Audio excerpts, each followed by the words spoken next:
sini saya mau bercerita mengenai tentang pabrik tahu saya.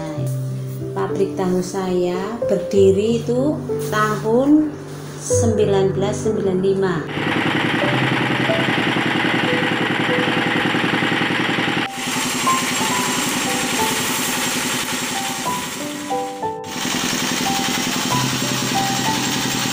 Ya, waktu pertama kali ya Pak ya, jualan itu banyak sekali kendala, cobaan. Nah, kalau saya namanya itu cobaan sekali. Ya punya modal sedikit, anak saya satu-satu semua, biayanya modalnya masuk rumah sakit kan, ada modal lagi, sempat berhenti agak lama ya, sampai dapat modal lagi, dapat bantuan, berdiri lagi, kena jatuh lagi, berdiri lagi. Ya, saya nggak bosan, nggak jerah itu. Yang penting saya kalau nggak jualan tahu itu mau makan apa ya tetap jualan sedikit-sedikit, dikerjain sendiri waktu itu sedikit-sedikit. Alhamdulillah lama-lama juga berjalan terus sampai sekarang gitu, sampai berkembang. Alhamdulillah, dari rumah ngontrak sampai rumah sendiri. Dulu juga ngontrak Bu, mbak ngontrak itu dulu. Alhamdulillah sekarang udah. Kalau gagal juga pernah ya Pak ya, gagal itu. Kalau waktu itu ya nggak ada tukangnya telat, nggak berangkat, kedelainya itu digiling nggak jadi tahu, cuma jadi susu. dibuangin semua, kan modalnya habis kan. Satu masak itu kan 4 kilo kali 10.000 kan 40.000, sampai ada 10 masak kan udah habis berapa itu kan, dibuang itu gagalnya. Nggak jadi tahu itu udah. Dibutuhkan untuk membuat tahu itu sebenarnya sederhana sekali Mbak, sederhana itu cuma kedelai sama minyak sama garam itu. Kalau tahu mentah itu malah lebih itu ya Mas, lebih ringan, cuma digodok-godok udah jadi. Kalau ini susah, tahu pong itu kalau nggak bagus hasilnya juga nggak bagus tahunya itu.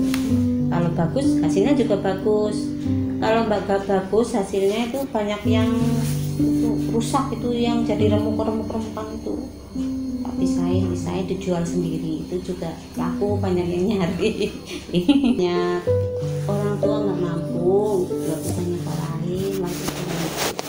Udah bantu Mbah Buyut, bantu bikin tahu. Nah kan jadi ilmu bikin tahu, nggak pelajaran, cuma itu tok. Nah, sekarang kan udah berumah tangga, nggak ada kerjaan kan, kasih nafkah anak istri. Jadi bapak yang punya usaha itu ide-ide bikin tahu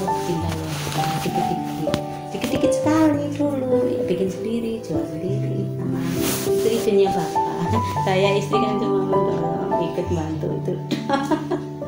Harapan itu ya di masa pandemi ini ya Mbak ya,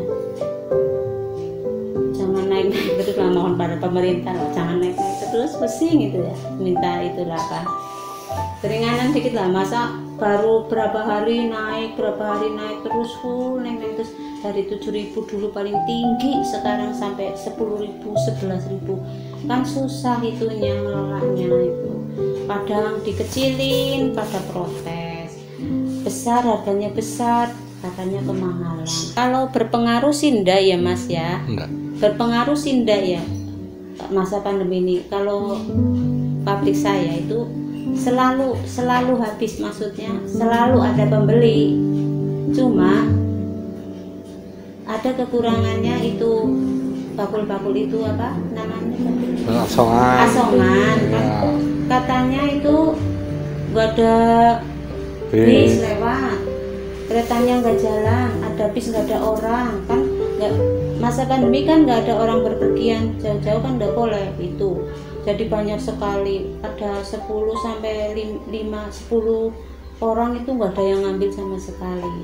Tapi ya alhamdulillah di pasar-pasar itu banyak yang ngambil, jadi nggak, maksudnya nggak itu, nggak pengaruh itu. dia nggak tahu kalau pabrik lain ya. Kalau pabrik saya kan tahu pong, makanan sehari-hari itu. Jadi selalu ada yang penting. Ganti gitu. Ganti orang gitu. nggak ini ya, rezeki mungkin udah diatur. nggak ini ya. Itu aja bisa cerita saya. Sama Bapak mau nambahin? Udah cukup.